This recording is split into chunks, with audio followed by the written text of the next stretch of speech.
Good evening and welcome to Broadcasting Scotland. It's Wednesday the 19th of May and this is Scotland at 7. I'm Andrew Wilson and this evening I'm hosting the programme from Edinburgh. We are lucky enough to be joined this evening by Peter Curran. Peter is a former HR professional, consultant and negotiator and is now a renowned writer and commentator. Good evening, Peter. Thank you for joining us in Scotland at 7. How are you doing this evening? I'm doing well after initial weeks with microphones. Good. Glad to hear it. First of all, this evening, we have the daily coronavirus update. As of 2 p.m. today, since the start of the pandemic, a total of 1,983,390 people in Scotland have been tested through NHS Scotland labs and the UK Government regional testing centres. Of these, 1,752,954 have been confirmed negative, and 230,436 have tested positive. There are 394 new cases of COVID-19 confirmed by a test, although remember, not everyone with the virus will display the symptoms, and not all those with symptoms will be tested. There are no new reported deaths of people who have tested positive. The number of patients in Scotland who have died from complications caused by the coronavirus COVID-19 infection now stands at 7,664. This number only includes those who have died having received a positive test for the virus in the previous 28 days. Of the people who have tested positive, 78 were in hospital last night, 4 of whom were in intensive care. As of 8 a.m. this morning, 3,051,383 people had received their first dose of the COVID-19 vaccination, and 1,704,388 people had received their second dose.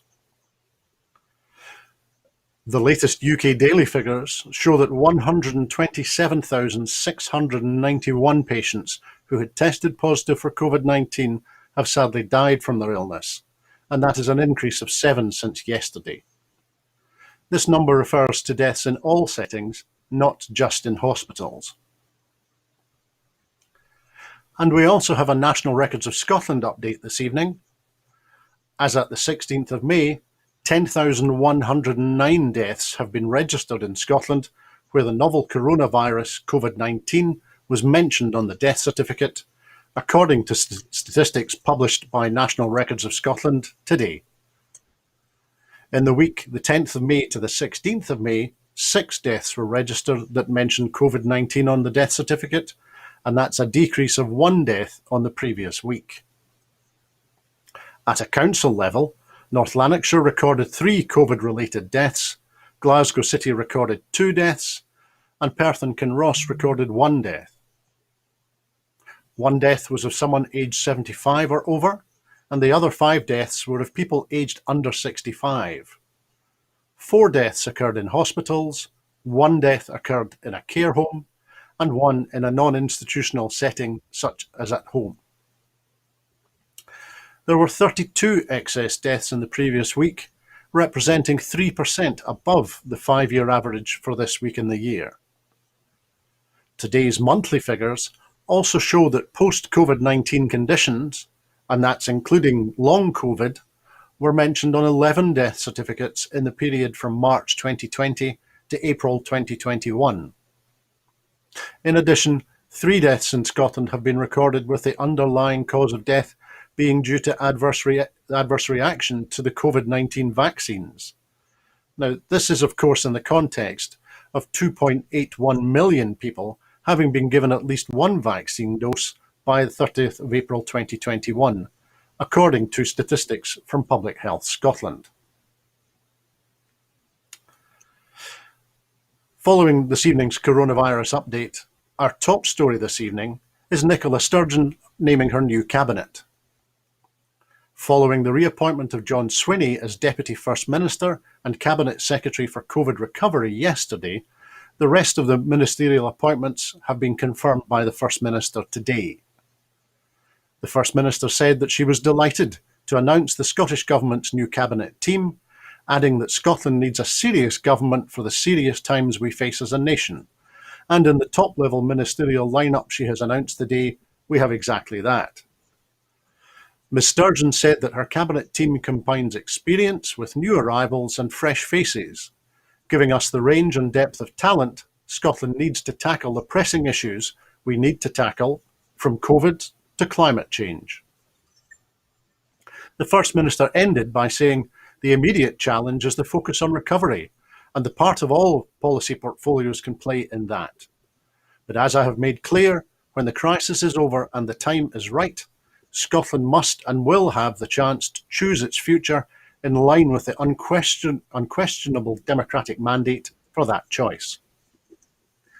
Kate Forbes takes on an expanded brief as Cabinet Secretary for Finance and the Economy, including responsibility for the Scottish budget, fiscal policy and taxation, economic strategy, the wellbeing economy, trade and inward investment, city and regional growth deals, enterprise and the digital economy.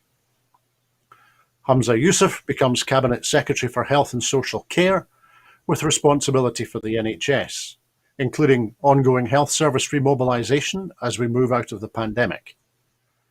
Mr Yousaf's portfolio will also cover the establishment of the National Care Service. Shirley Ann Somerville becomes Cabinet Secretary for Education and Skills, taking forward work on COVID recovery within the education system, as well as continuing the government's mission to further close the attainment gap. Michael Matheson takes on a new role as Cabinet Secretary for Net Zero, Energy and Transport. The portfolio brings together cross-government responsibility for coordination of net zero policy, encompassing transport, environmental protection, energy and COP26 delivery. Keith Brown becomes the new Cabinet Secretary for Justice, with responsibility for reform of the justice system, as well as work to reduce reoffending. Shona Robison is appointed as Cabinet Secretary for Social Justice, Housing and Local Government, tasked with reducing child poverty, as well as working to deliver 100,000 affordable homes. Mary Goodgen becomes Cabinet Secretary for Rural Affairs and Islands. This role includes responsibility for agriculture, food and drink policy, fisheries and aquaculture, as well as cross-government coordination of policies for island communities. And Angus Robertson is appointed as Cabinet Secretary for the Constitution, External Affairs and Culture. The portfolio covers constitutional policy, cross-government coordination of European and wider external relations, including post-Brexit relations. Now, just as we came on air, the First Minister completed the lineup of the refreshed government team, but we will leave the announcement of those roles for another evening. So Peter, having spoken there with regard to the appointment of the first line, if you will, of the First Minister's new cabinet, what are the highlights of these cabinet announcements for you? Well, the highlights of it was I first came across it when I was doing my tweeting. That was a tweet by Peter Curran of The Guardian, and I hastily scrabbled around to find faces and names. I think it's an excellent cabinet. It's got youth. It's the kind of people I want to see up front in the new Scotland. The new Scotland will significantly be shaped by people of that demographic and that spread of experience.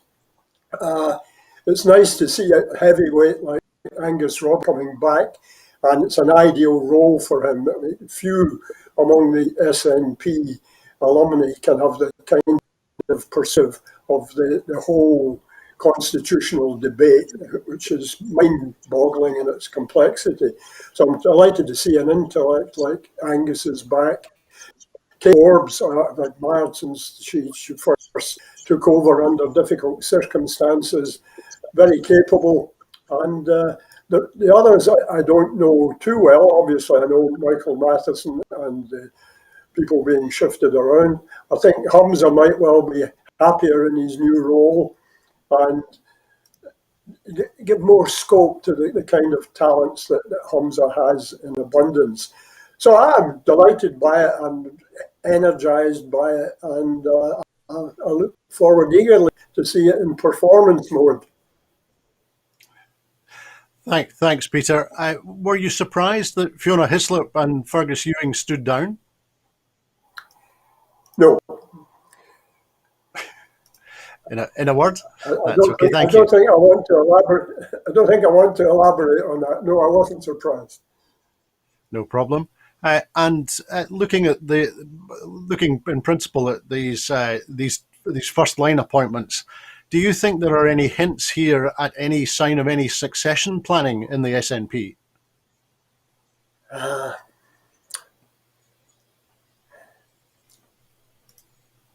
well, it would be understandable if Nicola saw succession planning in terms of uh, another woman. Uh, I have to say, I think if there was an immediate crisis of succession for whatever reason, beyond Nicola's control, events, dear boy, events, I suspect that the man most equipped to carry out that role as it stands would be Angus Roberts.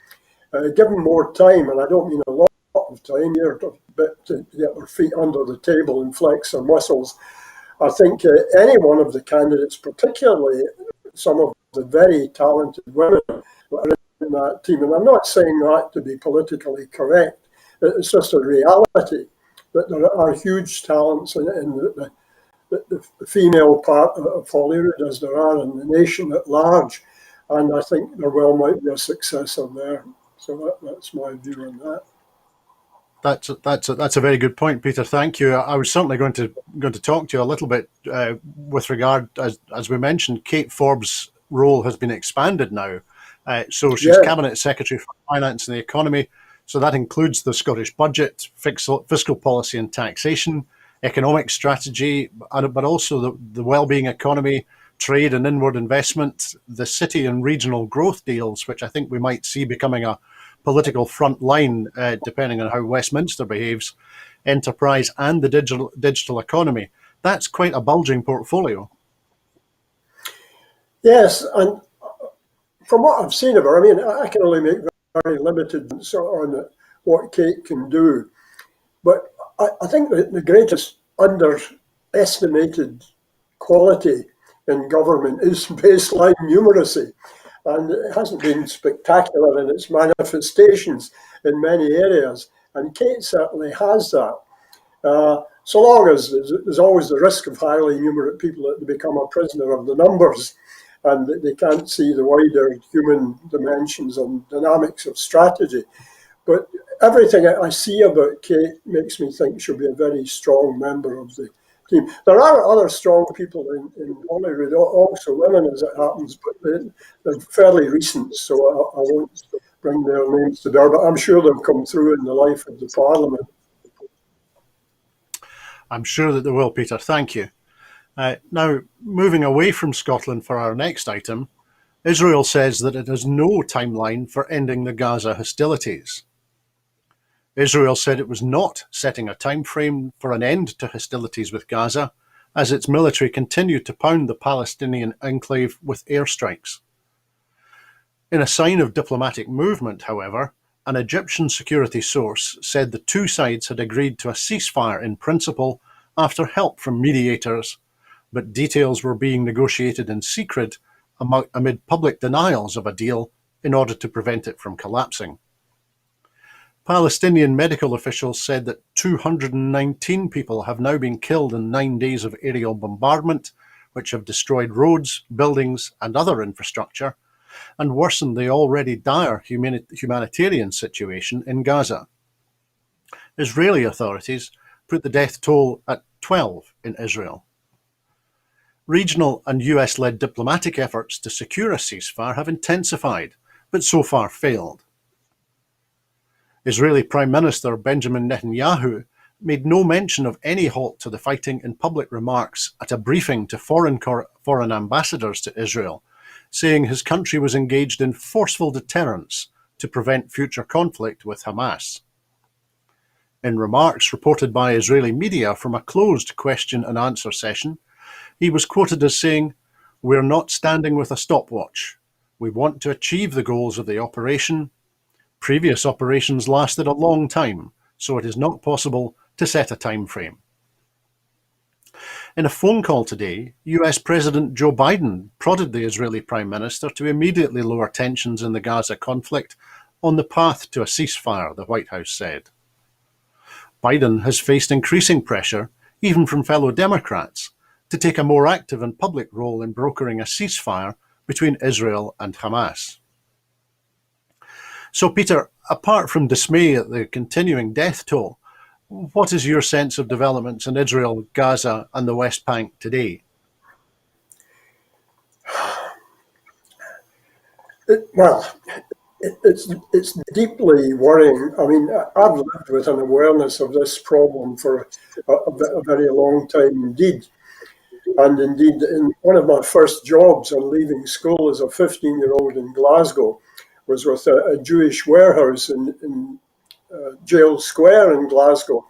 And I got a real insight into the thinking of the Jewish community in Glasgow and into the wider aspects of it.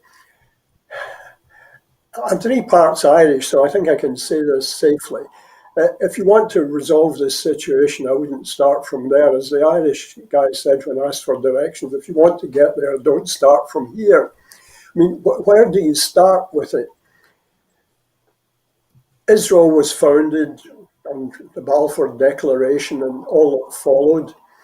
It was founded on the back of a horrific event, the enormity of which I don't think the human race has yet encompassed, the Holocaust and the desperate need for a homeland for Jews.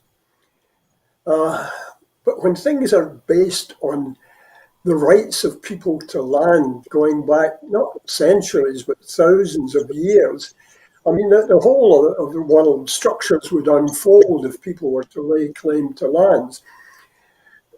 The essence of it is both sides have to recognize that you don't make peace with your friends, you make peace with your enemies. Now, Israel sees itself as beleaguered, surrounded by hostile nations and organizations on all fronts. It sees that the Gaza thing is particularly threatening because there's not only Hamas, there's the Hezbollah, there's the political machinations of both the politicians as distinct from the people, and you must always make the distinction between politicians and the people. How can it be reconciled? How can anybody come back from bitterness? Well, they have to. And the old concept of détente somehow has to come into play. I remember at the time when the word détente was much in vogue, a British politician said, the problem is the Russians have no word for détente. And the Russian politely pointed out that neither did the British, it was a French word. But in negotiation, which is my game, I've never been involved in political conflict negotiation or hostage taking, but there's pretty high degree of economic conflict in management union and a bit of violence from time to time. And somehow you have to get people around the table. The first step in understanding between people with widely disparate views, separated by a gap like the Grand Canyon, is the growing belief that the other side understands their position. Not shares it, not sympathizes with it, but understands it. So the early stages of negotiation, which operates in a series of stages, a bit like a tidal flow, you move out of one stage into the next, you may have to move back. But the crucial early stage is exploration. And the parties don't come together until they're hurting, and hurting severely. Now you may say, well, how could Gaza be more hurt?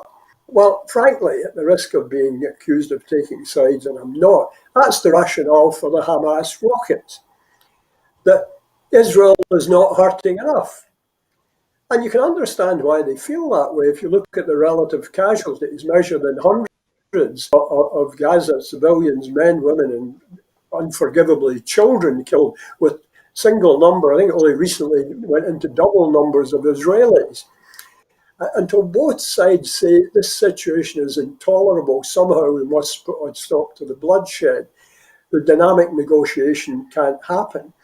What I'm dreading is an intervention from somewhere in the rest of the world. I don't mean an intervention on taking one side or the other. I mean a supposedly well-meaning intervention trying to say, well, we, the United States, we, Britain, we, the Arab states, we can contribute to the resolution of this conflict. Right at the moment, I think they can contribute it by staying the hell out of it. I mean, the record of interventions in other people's politics has not been a good one. So there has to be some kind of detente. This actor on the historical scene is missing. He's been dead some years now, called Isaiah Berlin. He was a Latvian Jew who came to Britain, was chased out by the pogroms in Russia, brilliant academic, and became a fellow of All Souls at 23. But his huge gift was to be able to get the trust of opposing sides. And he was widely criticized by Zionists for not being Zionist enough, for anti-Zionists by not being anti-Zionist enough, for Westerners for not being Western enough. But he managed to promote a series of dialogues, and we seem to be lacking in people with that special talent at the moment. Thanks, Peter. In terms of those who might have that special talent, we have touched a little bit on the American interests and the American contribution. Do you think that as a relatively recent appointment, President Joe Biden has much prospect of the exploration that you mentioned? And by that I mean making headway in encouraging a ceasefire, let alone a de-escalation. Well, the problem in judging Biden, Andrew, is you say anything would be better than Trump. And the horrors of what Trump might have made of this situation makes the mind boggle. But Biden, like all American politicians, has to struggle with the huge influence of the Jewish lobby, the huge influence of the Christian lobby, and at the moment, from one aspect you can say he's displaying timidity, and from another you can argue that he's displaying necessary caution. But certainly if there's going to be an honest broker, it has to come from something like the United States. In Britain, it's hard to see anybody who could present themselves in that category. Europe, I don't have enough knowledge about European politicians, but there must be people there of the stature who could start to bring process about.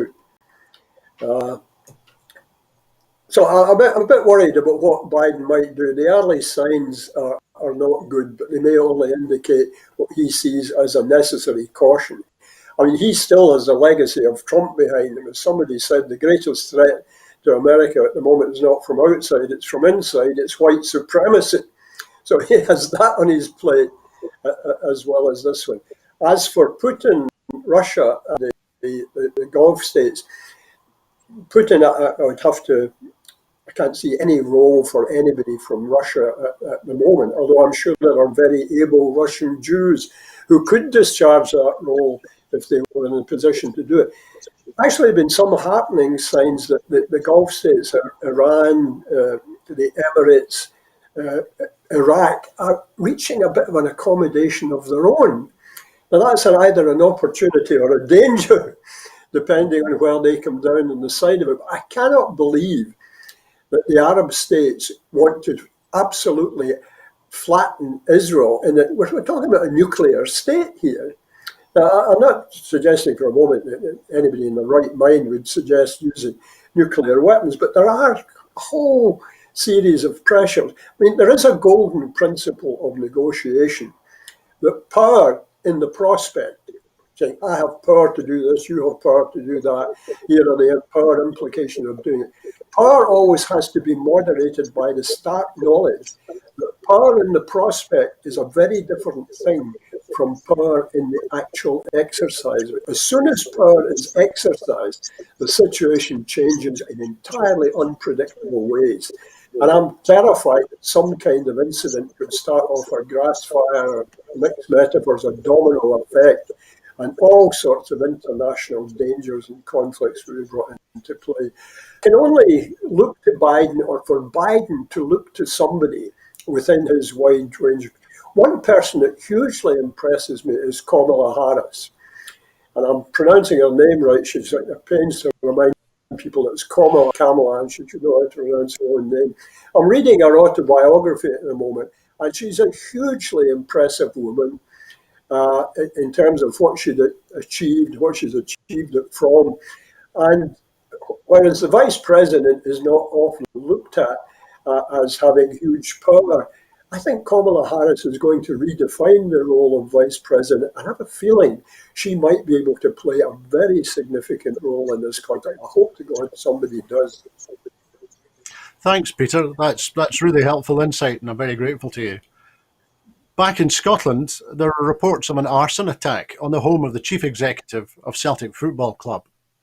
Police Scotland are appealing for witnesses following an arson attack at the home of the chief executive, Peter Lawwell.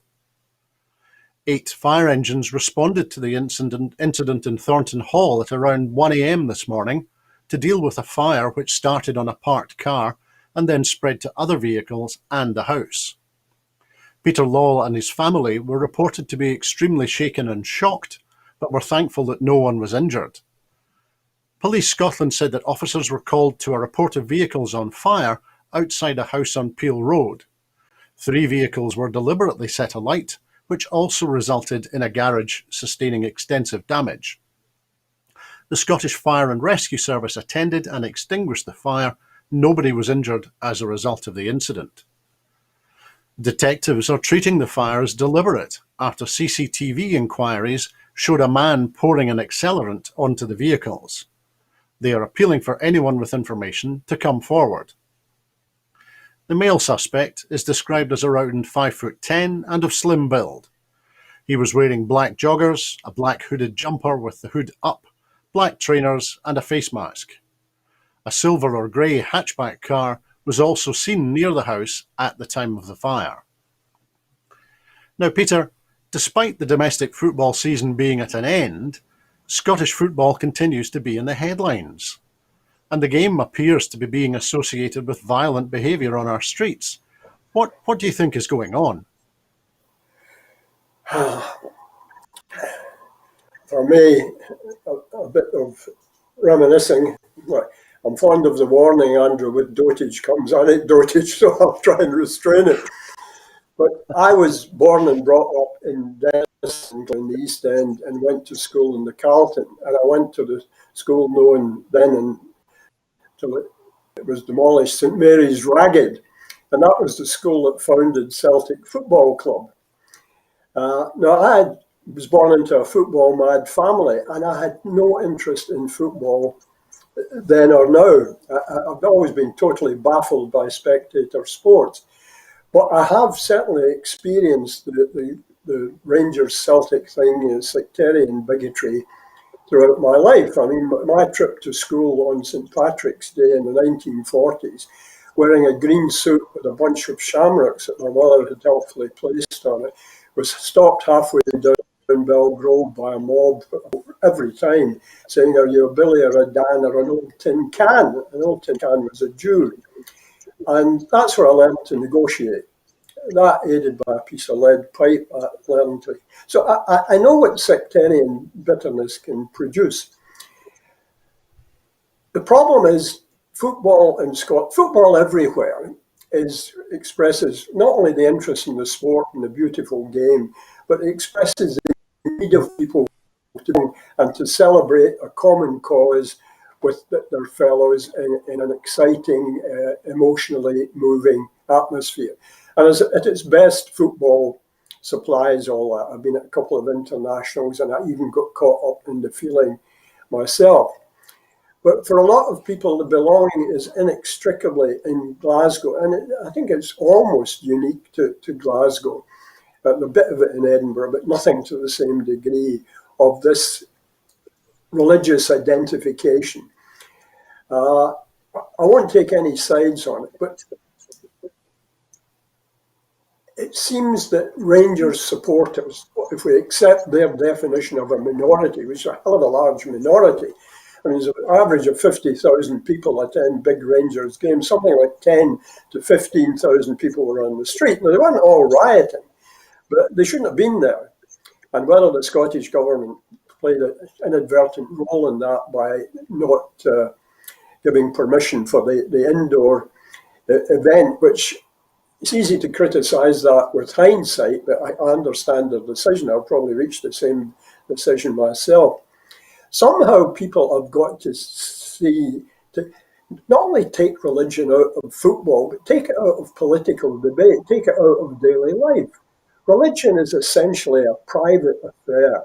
It's an affair of the mind. It's between a man and a woman and their God and such church as they get involved with to mediate that. This has passed through generations and generations. Some wonderful dramatizations of it during the 70s by It's Just a Boys Game and various ones, which showed the sheer ugliness of it, but also showed how people who didn't want to be caught up in it, but were part of that milieu and that neighbourhood, felt unable not to take a side, rather like American gang culture. Some Rangers, I don't think, does or ever has done enough to say to supporters, not just in crisis and in a minimal apology, this sort of behaviour is absolutely intolerable. And you do not represent anything of the values of Scottish football and Rangers. Celtic also, who are sometimes seem overly eager to jump on and criticise, have to realise that they have their own share of sectarian alignments and tying themselves into, unfortunately, as Rangers do, to wider politics across the Irish Sea. Now, this is a poison, it's a cancer in our Scottish democracy and our civilised life. Prominent people at all levels, whether it's the church, politics, commerce, industry, have to be unafraid to criticise this and say, not in our name in any shape or form. Thanks, Peter. That's very helpful. Thank you. At Westminster, meanwhile, Ian Blackford has said that Boris Johnson will send UK farmers down under. Ian Blackford MP has urged Boris Johnson to ditch plans for an Australian trade deal which would send our farmers down under. Speaking during Prime Minister's questions, Mr Blackford said that farmers would be set to lose their livelihoods, rural businesses would collapse, and ultimately families will be driven off their land if the Brexit trade deal is signed off. Martin Kennedy, the president of the National Farmers Union in Scotland, told ITV that farmers will feel seriously betrayed by these proposals.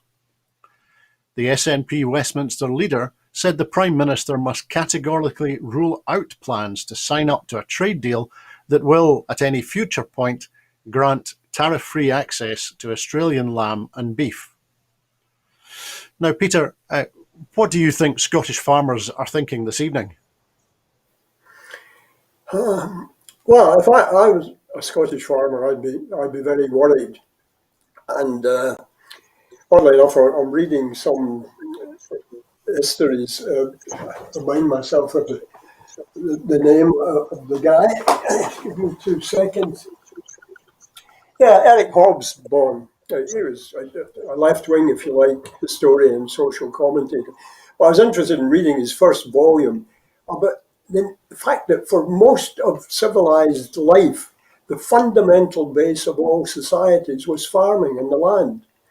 All the pretensions of the gentry and the lords and the ladies and the armies that were from the expert, all relied on the farmers and the exploitation of the farm. And I had some connection with farming within my own family, a family in Durham, and Durham is very much a farming community. And farmers, I mean, we have in television programs some fine dramatizations at the Monkshire Farm. They are really good people. And they need better from their government than this shameless politicking.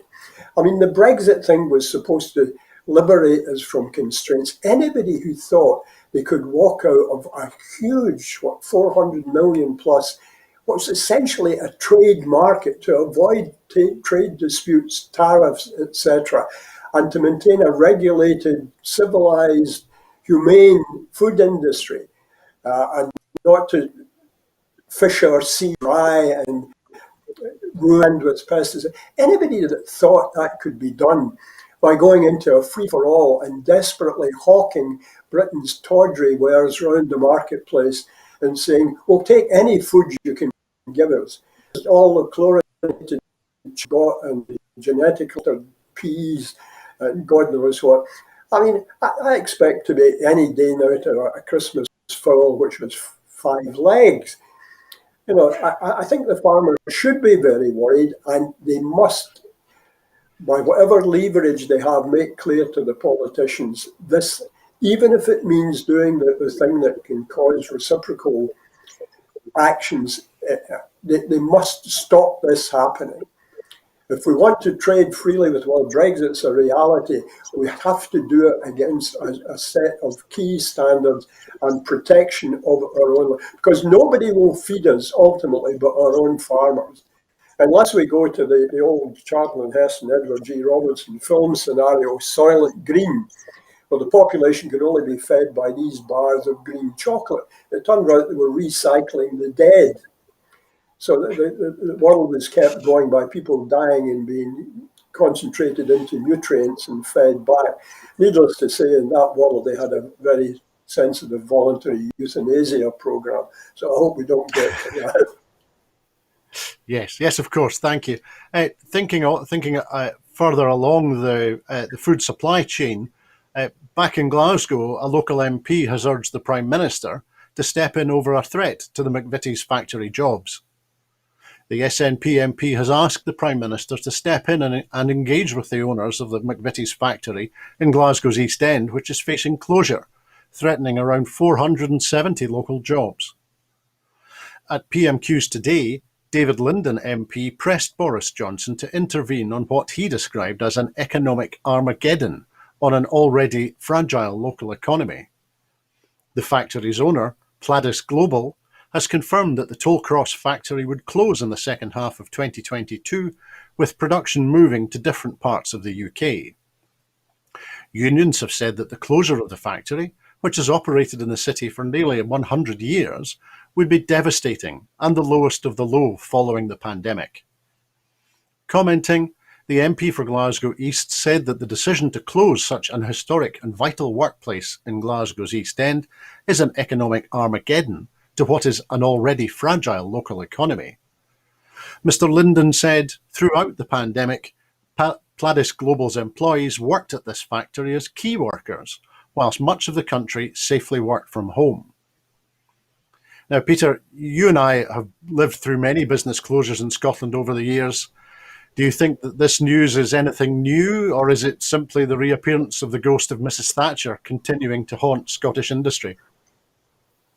Well, it's not new. It's certainly highly unwelcome. And I had a friend and colleague now recently departed, sadly, who actually worked for McVitie's, and he had great things to say about the spirit and of the workforce and the whole ethos. And I, of course, worked for the old Goodyear Tire and Rubber Company for 14 years and was lost with a whole block of jobs to Gerskadden.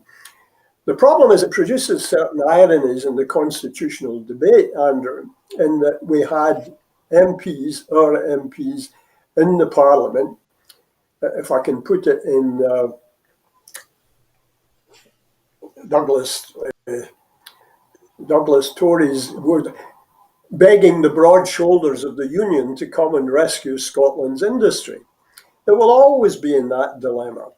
There are limits to what we can do. But before we appeal to national parliaments, we really ought to be exhausting every possible resource we have in Scotland. We should be trying to tap in to industry in Scotland and saying, there, but for the grace of God, go you. It's McVitie's today, it could be you tomorrow. We must wrap ourselves around our own people here. Yes, we're not fully independent. Yes, we're in the straitjacket of devolution. There's a limit to what we can do. I mean, one man, I'm sure, with the imagination to do that, which I hope I don't hear nearly enough from Parliament because he's an indefatigable constituency MSP, is Ivan McKee. Ivan McKee is a self-made man, understands business, has set up businesses not only here, but in England and in the Ireland countries. He understands the game. Somehow we have to get a network in Scotland that can wrap themselves around this and do something, or even appeal. Now, I'm not suggesting that a funding and a typical crowdfunding economic scale could do anything dramatic, but if somebody said to me tomorrow, would you put £100 in a cheque to help McVitie's if it could do something? Yeah, I'd do it in a minute. I don't want to see any jobs disappear in what was my native city and the city I love dearly.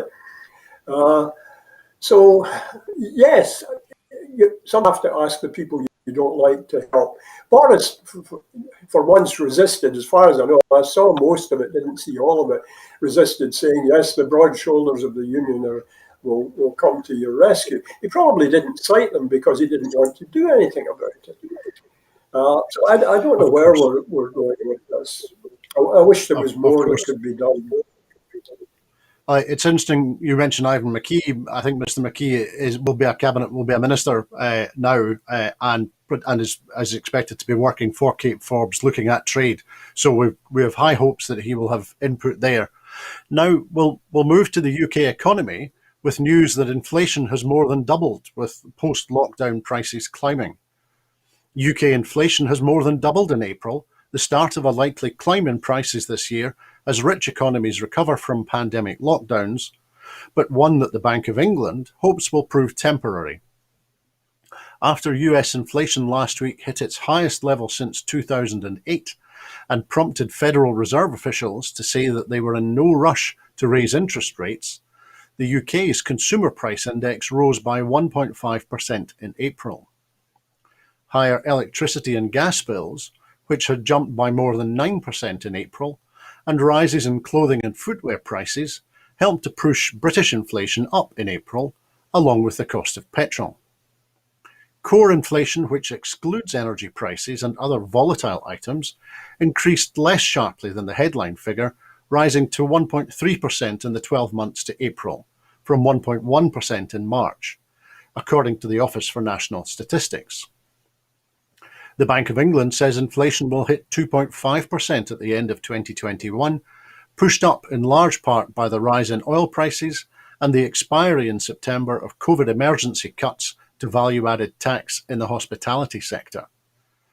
So, Peter, what does this economic news tell you about the short or medium-term prospects for the Scottish economy? Well, I oddly enough moved to England in 1974 to work for a subsidiary of Scottish Newcastle, just at the time when inflation was taking off to unprecedented levels. Now, as always, inflation severely damages a certain group of people and acutely advantages another group of people. So I found myself having taken out a mortgage for a house in Southport and struggling to pay it. Suddenly my wages were increasing by some very substantial percentages every year. And if you had it like a fixed loan like that, this benefited you no end.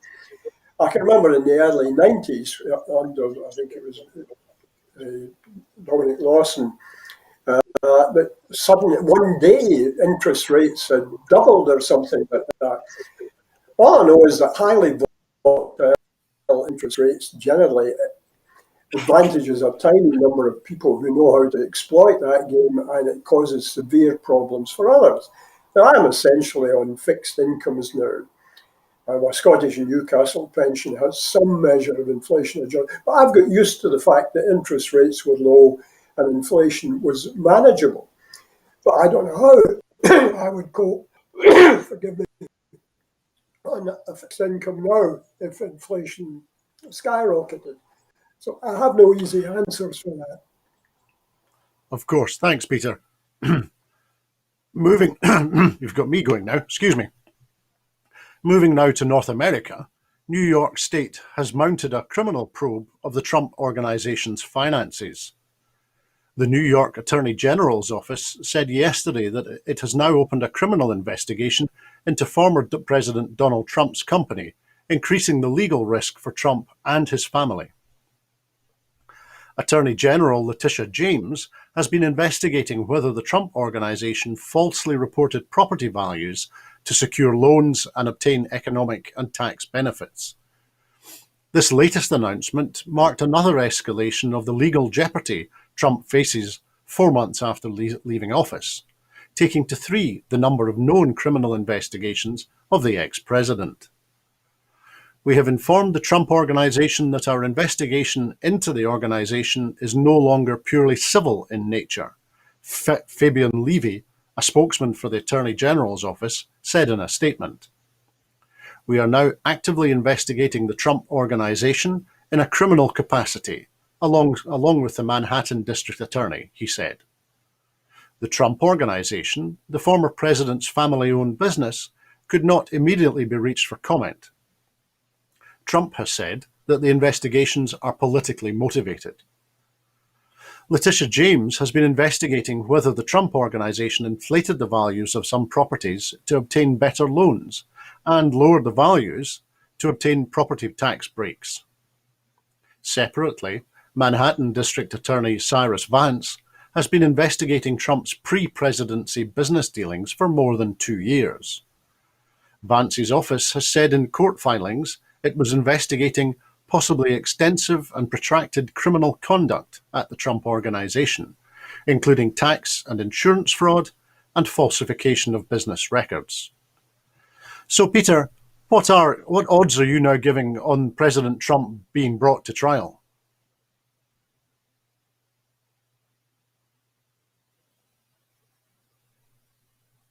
Oh, Peter, are you with us? There we are. Yes, I was still with you. So here. Thanks, Peter. Yes, we can. So what odds are you giving on the president being brought to trial? Well, my knowledge of the legal system is largely acquired from watching endless and rewatching episodes of Law and Order. And it's the finest television program made. And I hope Cyrus Vance manages to match up to Jack McCoy and his commitment to justice and equity, including for the powerful. The danger always in investigating the bad guys in any country, in any nation, but particularly in America, is the fact that there's a hell of a lot of the not bad have managed to get themselves enmeshed in this dirty dealing. So, what people can do. I mean, Trump will squeal victimization. He'll appeal to these white supremacy nutcases that this has all been an elaborate stitch up for him. But Americans at their base, for obvious reasons, going back to Abraham Lincoln and beyond, have a high respect for law and lawyers of a certain kind. So if anybody's going to succeed in this, it will be the Manhattan DA. Is a name like Cyrus Vance. I mean, that's what he should be called. That would go down well in a blockbuster movie. Cyrus Vance vanquishes Trump. So I hope to hell that he gets all he deserves. Chances of it, I would say no better than 65-35. Thanks, Peter. We'll come back to that as the ongoing investigations into President Trump and the Trump Organization continue to unfold. In European news, the EU has agreed to open doors to vaccinated travellers. European Union countries today agreed to ease COVID-19 travel restrictions on non-EU visitors ahead of the summer tourist season, a move that could open the bloc's door to all UK citizens and to vaccinated Americans. Ambassadors from the 27 EU countries approved a European Commission proposal from May 3rd to loosen the criteria to determine safe countries and to let in fully vaccinated tourists from elsewhere, EU sources have reported. They are expected to set a new list this week or early next week. Based on data from the European Centre for Disease Control and Prevention, Britain and a number of other countries would meet the new criteria. One EU diplomat said that cases of the Indian variant in the UK would need to be taken into account, although individual EU countries are already setting their own policies. Portugal lifted a 4-month travel ban on UK tourists on Monday. Under current restrictions, people from only 7 countries, including Australia, Israel and Singapore, can enter the EU on holiday, regardless of whether they have been vaccinated. Individual countries can and will still be able to choose to demand a negative COVID-19 test or alternatively a period of quarantine. So Peter, are you planning on travelling to the EU soon? No, I'm not planning to travel anywhere soon.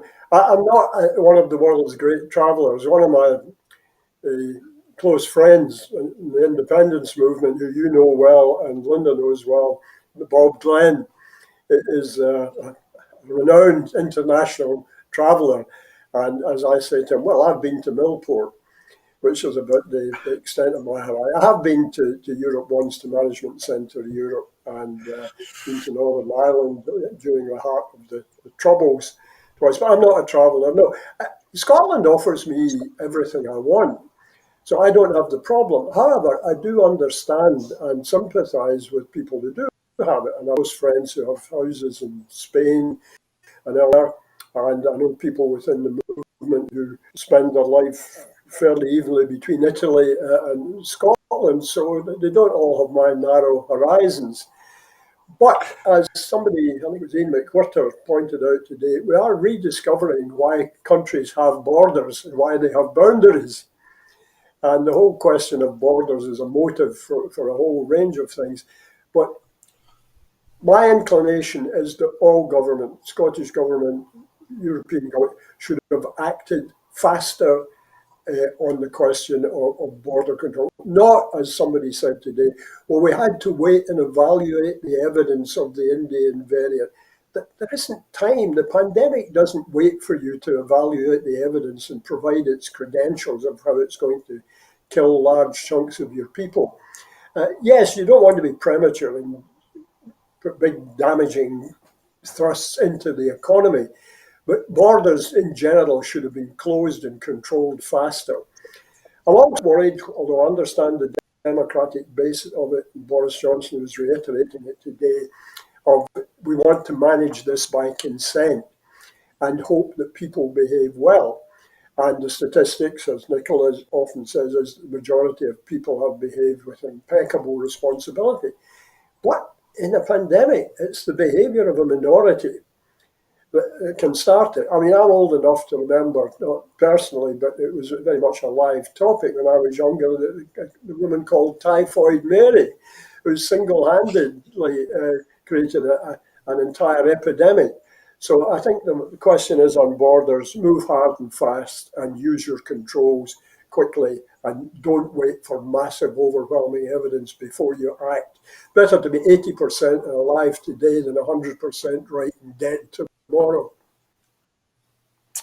Absolutely. Thank you, Peter. And quickly, do you think that the messaging that we've seen from the Scottish Government, the Westminster Government, and now also the EU is clear enough for people and is consistent enough?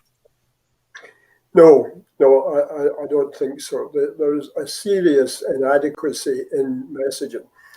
I mean, I don't want to be critical of the NHS, for example, because I owe my life several times over to the NHS, and they recently have helped me in a major vaccination problem involving my son. My local GP practice has behaved impeccably, but something sure as hell wrong with the messaging. The messaging is saying, here are our means the numbers, the data. When you try to use it, as I have tried intensively over the last, it's a very different story. So the messaging is not clear enough. I know they use behavioral scientists to say that the message should be code, but when you're facing a national light, which is a scale declaration of war in 1939. You don't make a huge virtue of we'll seek the population's consent.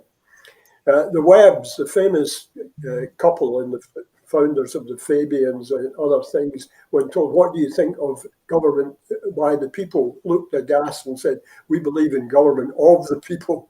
And in the midst of a pandemic, people should be told, this is what you must do. And if you don't do it, you will face penalties.